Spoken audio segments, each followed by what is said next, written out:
Alors la loi normale. La loi normale, c'est par exemple, c'est caractérisé par cette courbe-là, qui est en forme de cloche, qui s'appelle une courbe de Gauss, et qui représente par exemple la répartition des tailles dans une population. Par exemple, la moyenne c'est 1,80 m, donc la moyenne c'est mu, qui s'appelle aussi l'espérance, 1,80 m, et l'écart type qui caractérise la dispersion.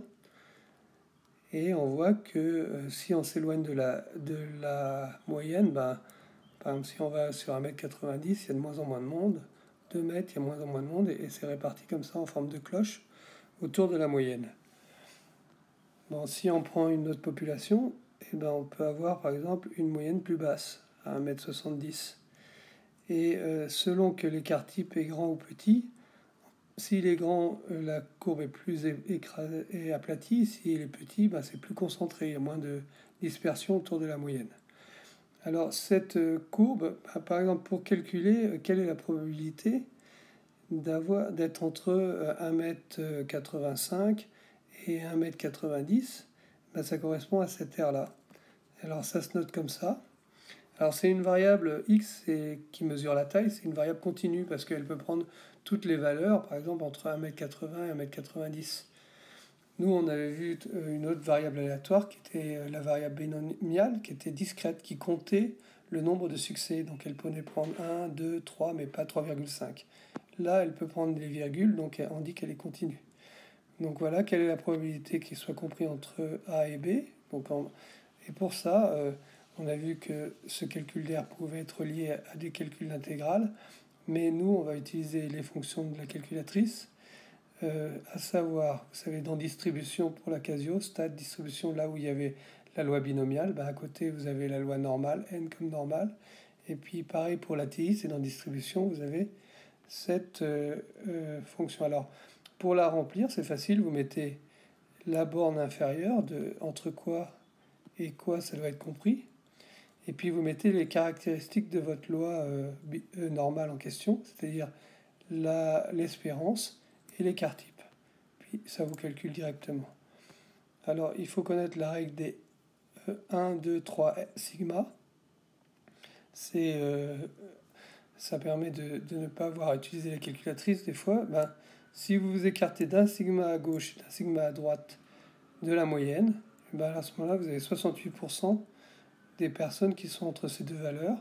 Si vous faites 2 sigma, 2 à gauche et à droite, alors vous avez 95%, et 3 sigma, 99,7%. Alors l'air total, ben, bien sûr, si vous allez de moins l'infini à plus l'infini, quelle est la probabilité que ma taille soit entre 0 et plus infini, ben, elle est de 1. Et puis vous avez ensuite, si vous avez exactement, quelle est la probabilité d'avoir exactement 1,80 m, ben, c'est 0. Parce que vous aurez peut-être 80,1, 80,2, mais c'est impossible d'être exactement sur une taille, en théorie, quoi. Alors la dernière chose, c'est dans la Casio et dans la TI, vous avez ces fonctions-là, qui se situent dans le même menu, qui permet de se dire bah, quelle est la taille telle que j'ai 80% de la population qui est plus petite que cette taille. Donc vous rentrez les paramètres ici, et puis ça vous donne la taille, par exemple c'est 1,90 m. Alors ensuite, la loi uniforme, c'est quand c'est pas réparti comme ça autour de la moyenne, mais c'est réparti uniformément. Par exemple, entre A et B, ben, j'arrive au hasard uniformément entre 8h et 10h. Et quelle est la probabilité pour que j'arrive entre 9h et 9h30? Ben, on voit que c'est cette longueur divisée par cette longueur. Alors, entre 9h et 9h30, il y a 30 minutes. Puis entre 8 et 10h, il y a 2 heures, c'est-à-dire 120 minutes. Et voilà donc la probabilité pour que ça soit compris entre ça. Alors ça se note sous cette formule parce que ici, cette longueur, c'est grand moins petit. Et puis ici, c'est grand moins petit. Enfin, l'espérance. Eh ben, si j'arrive entre 8h et 10h, je peux espérer que j'arrive au milieu, c'est-à-dire entre 8 et 10 divisé par 2, la moyenne, c'est que je peux espérer arriver à 9h. Alors le premier exercice, il s'agit des balles de tennis qui ont un poids, qui doivent avoir un poids entre 56,7 et 58,5 grammes. Et puis la production de ces balles, elle donne donc une loi normale qui a pour espérance 57,6 et pour écart type 0,3. Alors quelle est la probabilité pour qu'elle soit homologuée, c'est-à-dire qu'elle soit entre ces deux tailles-là?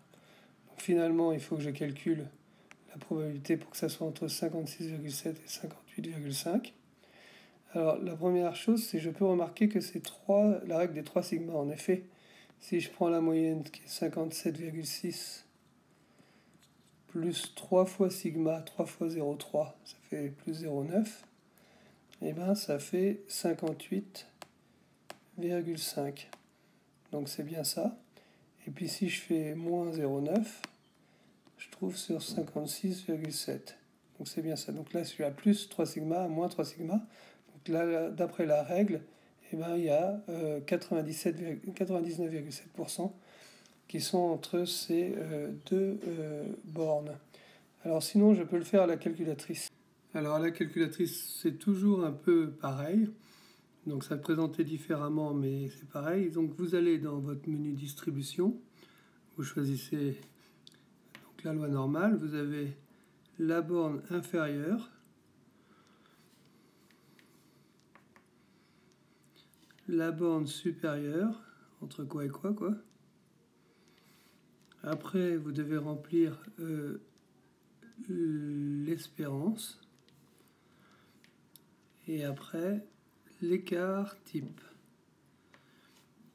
Vous voyez, c'est bien 0,99,7. Alors, question 2, quelle est la probabilité pour que le poids soit supérieur à 58 grammes? Donc ça veut dire que je cherche les X qui sont supérieurs à 58 grammes. Alors quand je dis supérieur à 58 grammes, c'est-à-dire qu'en fait c'est compris entre 58 et un très grand nombre au-dessus. Par exemple le 10,99 qui vaut pour l'infini. Et je vais le faire à la calculatrice donc. Donc on va reprendre le même endroit. Donc la borne inférieure c'est 58. Le max c'est 10 puissance un grand nombre, 99. Après,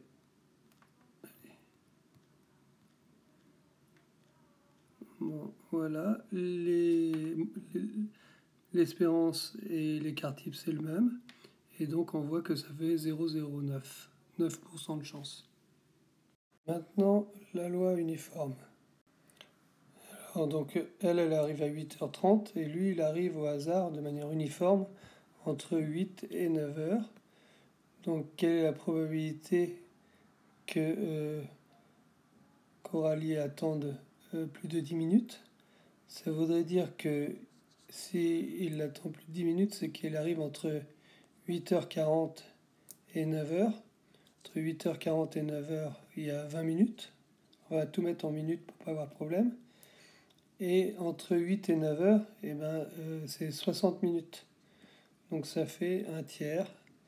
Donc ça fait à peu près 0,33% de chance qu'il arrive que Coralie l'attende 10 minutes.